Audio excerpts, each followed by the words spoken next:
Assalamualaikum warahmatullahi wabarakatuh.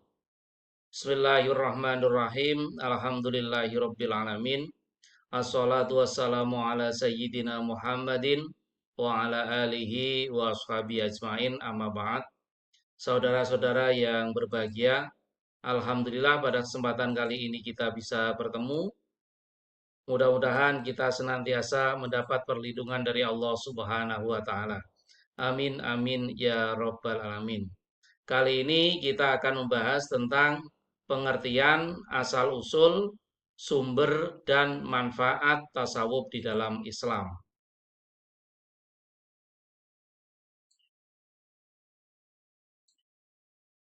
Sebagai pendahuluan, kita memahami bahwa setiap orang Islam dianjurkan supaya beriktikad sebagaimana yang diatur di dalam ilmu tauhid atau usuluddin, supaya beribadah sebagaimana yang diatur dalam ilmu fikih, dan supaya berakhlak sesuai dengan ilmu akhlak atau ilmu tasawuf. Ketiga ilmu ini merupakan ilmu pokok di dalam Islam yang meliputi ilmu tauhid atau ilmu keimanan atau ilmu usuluddin, kemudian ilmu fikih atau ilmu syariah, ilmu tentang keislaman, dan ilmu akhlak atau ilmu tentang budi pekerti yang disempurnakan dengan ilmu tasawuf.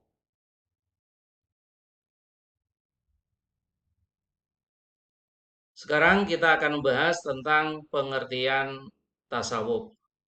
Secara bahasa, menurut Harun Nasution, tasawuf berasal dari kata as-sufah atau ahlus sufah, yaitu orang yang ikut pindah dengan Nabi dari Makkah ke Madinah.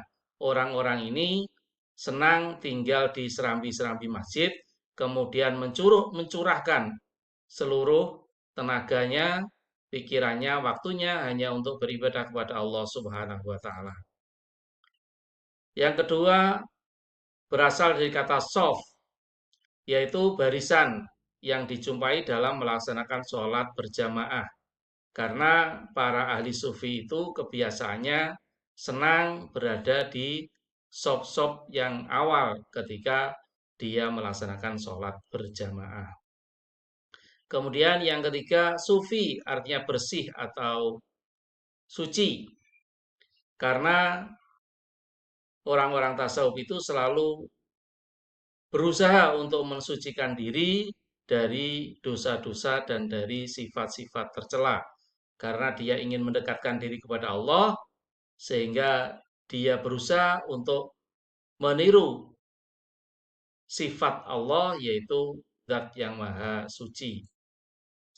Kemudian yang keempat dari sophos, dari bahasa Yunani artinya hikmah. Kemudian yang kelima, suf artinya kain wul yang kasar, karena memang penampilan para ahli sufi itu biasanya sangat sederhana. Ini pengertian tasawuf menurut bahasa. Kemudian pengertian tasawuf menurut istilah. Setidaknya ada 3 pengertian menurut istilah ini. Yang pertama, pengertian tasawuf ditinjau dari manusia sebagai makhluk yang terbatas. Ditinjau dari manusia sebagai makhluk yang terbatas, tasawuf adalah upaya mensucikan diri dengan cara menjauhkan pengaruh keduniaan, akan memusatkan perhatian hanya kepada Allah Subhanahu wa taala. Kemudian yang kedua, tasawuf dipandang dari sudut manusia sebagai makhluk yang harus berjuang. Tasawuf adalah upaya memperindah diri dengan akhlak yang bersumber pada ajaran agama dalam rangka mendekatkan diri kepada Allah. Jadi kalau tasawuf dipandang dari sudut manusia sebagai makhluk yang harus berjuang, maka tasawuf ini adalah sebuah upaya yang harus dilakukan dengan sungguh-sungguh, dengan terus-menerus, bagaimana dia bisa mencapai hubungan yang sedekat mungkin dengan Allah Subhanahu wa Ta'ala.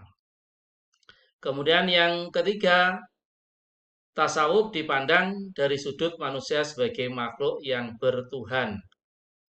Hal ini bisa dipahami bahwa tasawuf sebagai keadaan fitrah atau perasaan percaya kepada Tuhan yang dapat mengarahkan jiwa agar selalu tertuju pada kegiatan-kegiatan yang dapat menghubungkan manusia dengan Tuhan atau Allah Subhanahu wa Ta'ala. Kemudian berikutnya pengertian tasawuf menurut para ahli. Yang pertama, menurut Imam Junaid al-Baghdadi yang mendefinisikan tasawuf sebagai mengambil setiap sifat mulia dan meninggalkan setiap sifat rendah. Hal ini tasawuf itu dipahami sebagai sebuah upaya untuk meningkatkan sifat-sifat yang mulia atau membina akhlak dari akhlak-akhlak yang kurang baik menjadi akhlak yang lebih baik. Kemudian menurut Suhrawardi mengemukakan pendapat Ma'ruf Al-Karachi yang mengatakan bahwa tasawuf adalah mencari hakikat dan meninggalkan sesuatu yang ada di tangan makhluk atau kesenangan duniawi.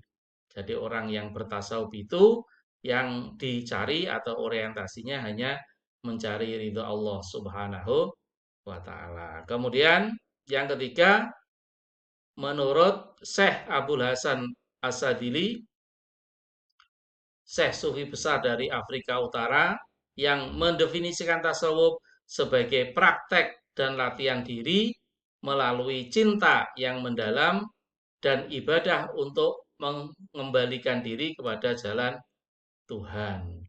Yang keempat, menurut Syekh Ahmad Zaruk dari Maroko yang mendefinisikan tasawuf adalah ilmu yang dengannya Anda dapat memperbaiki hati dan menjadikannya semata-mata bagi Allah dengan menggunakan pengetahuan Anda tentang jalan Islam, khususnya fikih dan pengetahuan yang berkaitan untuk memperbaiki amal Anda dan menjaganya dalam batas-batas syariat Islam agar kebijaksanaan menjadi nyata. Jadi tasawuf ini dipahami sebagai sesuatu yang tidak keluar dari syariat. Berikutnya sumber-sumber tasawuf. Setidaknya ada dua pandangan atau dua pendapat tentang sumber-sumber tasawuf. Yang pertama, tasawuf itu adalah murni bersumber dari unsur Islam, yaitu Al-Quran dan As-Sunnah serta praktek kehidupan Nabi dan para sahabatnya.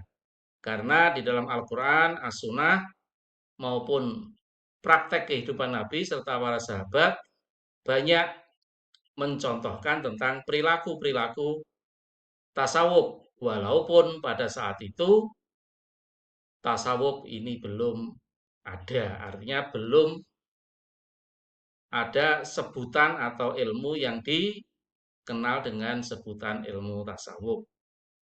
Kemudian pendapat yang kedua ini dari unsur luar Islam.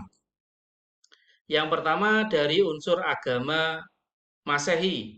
Dalam ajaran Kristen ada paham menjauhi dunia dan hidup mengasingkan diri di dalam biara. Ini juga dianggap hampir serupa dengan ajaran tasawuf. Kemudian yang kedua unsur Yunani. Dalam filsafat mistik, Pythagoras mengatakan bahwa roh manusia bersifat kekal dan berada di dunia sebagai orang asing. Kesenangan roh yang sebenarnya berada di alam samawi. Ini kemudian diadopsi dalam tasawuf falsafi. Kemudian unsur Hindu-Buddha. Dalam ajaran Buddha dinyatakan bahwa untuk menggapai nirwana, orang harus meninggalkan dunia dan memasuki hidup kontemplasi, faham fana yang terdapat dalam tasawuf hampir serupa dengan paham nirwana dalam agama Hindu atau Buddha. Kemudian yang keempat, unsur Persia, karena sebagian tokoh tasawuf berasal dari Persia, seperti Abu Yazid al-Bustami. Ini menurut para orientalis bahwa sumber tasawuf itu bersumber dari Islam dan dari luar Islam. Tentu secara keilmuan kita boleh menganggap bahwa teori ini benar, namun secara akidah kita harus meyakini bahwa sumber tasawuf itu adalah murni dari ajaran Islam. Kemudian berikutnya adalah manfaat mempelajari tasawuf di dalam Islam. Yang pertama, bisa membersihkan hati dalam berinteraksi dengan Allah Subhanahu wa taala. Yang kedua, membersihkan diri dari pengaruh materi atau kecintaan terhadap dunia. Karena kecintaan terhadap dunia itu bisa menjadi sumber dari segala dosa. Hubbud dunya ra'su kulli khotiatin. Kemudian memerangi jiwa dari kegelapan. Orang yang sangat cinta kepada dunia biasanya dia akan menghalalkan segala cara. Kemudian memperteguh dan menyuburkan keyakinan agama. Yang kelima, mendekatkan diri kepada Allah atau semakin mendekatkan diri kepada Allah Subhanahu wa taala. Ini beberapa hal yang terkait dengan pengertian, sumber, dan manfaat mempelajari tasawuf. Sebelum perkuliahan kita akhiri, kita ingat yang disampaikan oleh Imam Malik bahwa barang siapa yang bertasawuf tanpa berfikih maka ia adalah zindik. Barang siapa yang berfikih tanpa bertasawuf maka ia adalah fasik.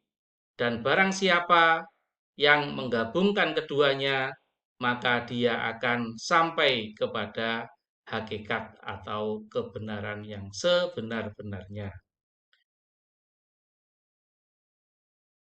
Ini beberapa hal yang berkaitan dengan tasawuf. Terima kasih atas segala perhatiannya dan mohon maaf kalau ada kesalahan.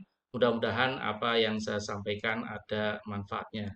Terima kasih. Akhirul kalam. Wassalamualaikum warahmatullahi wabarakatuh.